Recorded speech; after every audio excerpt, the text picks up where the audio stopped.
And welcome back on Take Action News with David Shuster. The executive producer Daniel Marin's hosting this hour this Saturday, April 27th.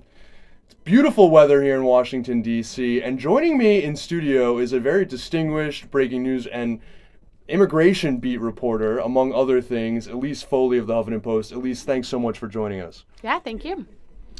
Well, the Boston bombing, it hasn't been more than 2 weeks since it occurred a couple Mondays ago in the city of Boston, Massachusetts, and the terror that gripped that city as law enforcement officials pursued the suspects and then actually engaged in an active live pursuit that apprehended that suspect, Dzhokhar Tsarnaev, killed another one, Tamerlan Tsarnaev.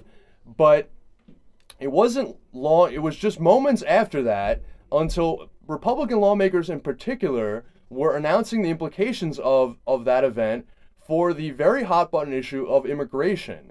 And one of those people was Senator Chuck Grassley of Iowa, and he essentially said, well, we need to step back and now rethink how quickly we're going to allow a path to citizenship in light of these two suspects who came to the United States through being granted asylum. Elise, what exactly did Senator Grassley say, and did he think that he was drunk tweeting again? That's what I have to think. I don't think he thought he was drunk tweeting. A lot of this happened during some Senate hearings. He kind of made this comment a couple of times and then walked it back in a third Senate hearing. But basically he said that, look, this changes things. These people were immigrants.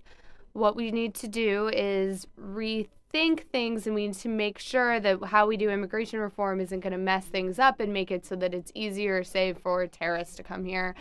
There are a lot of things that are wrong with that in the sense of connecting it to these people. One of them came when they were like under 10 years old, and the other one when they were, under 16. And so feasibly, are we going to stop people coming on asylum, when they're children?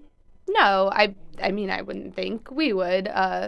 So in this case, probably there wasn't anything immigration-wise that could have been done. But I think there's sort of this knee-jerk reaction in Congress to what can we do to prevent something like this from happening again. And it's like, well, we're talking about immigration reform.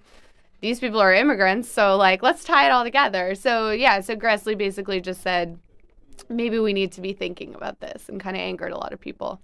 Well, so one of the things that I've now heard, and I think Laura Ingraham said something to this effect, we have 11 million people in the country that are undocumented, and we've not vetted any of them. They haven't had background checks. I mean, is there any precedent for giving someone a background check in as you might a criminal purchasing a gun, in theory, who is just trying to immigrate to the United States? What is our process for letting people into the United States legally? It's a really difficult process. I mean, that's the thing. They're saying maybe we should make it harder. It's hard already. You do have to, you have to go through all sorts of checks. It's harder if you're from certain countries. There are really long wait times. They really, they reject a ton of people coming here.